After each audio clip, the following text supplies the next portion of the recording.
Yeah, that was a good weekend. So that's probably the biggest non-scale victory. So here we are, rounding out month one.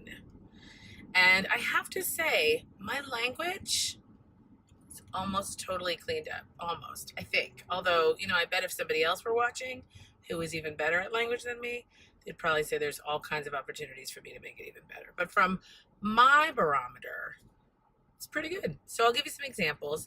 Now, when I find myself talking negatively, like saying, oh gosh, it's taking so long for me to lose this weight or whatever, I can immediately pivot and notice somewhere that I'm having some success and somewhere that I'm seeing some changes. Immediately just get into a positive headspace about it. So that I'm really excited about because I am seeing changes, you guys. My stomach has gone down so much, I can't even believe it. I mean, it used to be like a shelf, like that. I can run. In fact, this week I'm ramping up my couch to 5K work so that I'm running 90 seconds at a time. Now, I know for those of you who knew me during my half marathon and marathon running days, that's like not that big a deal. But for me, it is a big deal because that's where I'm going, guys. Half marathon, November 2019. I want to run the whole thing and I want to run a 12-minute mile. Average, at least. Probably the most exciting and amazing thing to me is that I'm completely locked in. This weekend was my daughter's birthday, and I used to get into like serious arguments with my trainers because they didn't want me to use the birthday as a reason to go off the rails, and I always did for my birthday or for my kids' birthdays. Now there's 6 people in our family. That means like pretty much on average every other month, there's some reason to go off the rails. And that doesn't even include holidays, Memorial Day, Christmas, Thanksgiving, blah, blah, blah. So yeah, I had decided that I really wasn't going to go off the rails. I was going to have a couple of little things on her birthday, and that was it. Then she decided that she wanted to go out to dinner to one of our favorite spots on Saturday night. And I was like, well, yeah, we can go out to dinner, but I'm not going to go off the rails. I'm going to, kind of keep it together. So I did have a couple pieces of calamari and I had a couple bites of my husband's clam chowder. But otherwise, I ate according to my plan, and my kids ordered side orders of French fries, which is like, honestly, that's my Achilles heel. And I didn't have a single fry.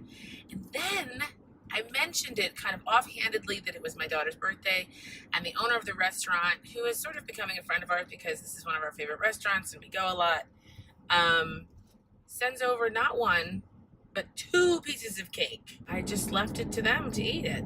I didn't have a single bite because I kind of knew that like I was going to want to really eat it if I ate it, and I was going to feel sick and I was going to regret it. And you know what? That cake will be there in 6 months or 9 months or 18 months or whenever I feel like comfortable having the occasional treat like that. But that time is not now. Really, honestly, we just got started. So that was that. On the next day, we were going to Magic Mountain. And we got there. We were going to Magic Mountain because she specifically said for some reason she wanted to go bungee jumping. But we got there and the bungee jumping was closed. The only thing we wanted to do. So we got our money back on the parking and drove over to Universal where we have season passes. And I was like, well, I'm starving at this point because I really hadn't eaten hardly anything. And so I got one of those big honkin' turkey legs. Then they wanted to get the Simpsons donut, which is like literally like as big as your face. And that was kind of what we would do when we would go to Universal. We would get 1 or even 2, and they got 2 donuts, and we would share them. Like we would cut them, like, cut it like a piece of cake. And it's so yummy. It really is. If you don't have an issue with sugar and you find yourself at Universal Studios, get that donut, that Simpsons donut, because it is like life-changing. Anyway, so did I just go like this? Like I'm crazy? Life-changing. Anyway, crazy for talking about how good that donut is. Anyway, I sat there. I had my Diet Coke. They had the donut. It was fine.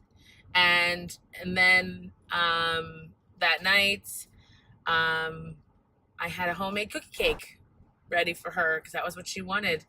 Again, I had my little fat bombs from my food plan, and they had cookie cake, and I was fine. It was totally fine. And I was able to wake up yesterday morning, Monday morning, and just sort of feel like, yeah, that was a good weekend. So that's probably the biggest non-scale victory. Scale is moving slowly. I did a DEXA scan this weekend, so that's going to be another barometer.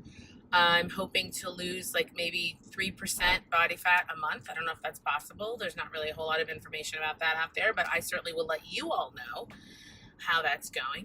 And so that's where we are this week. I'm really super hopeful that I will achieve this goal of running the half marathon in November.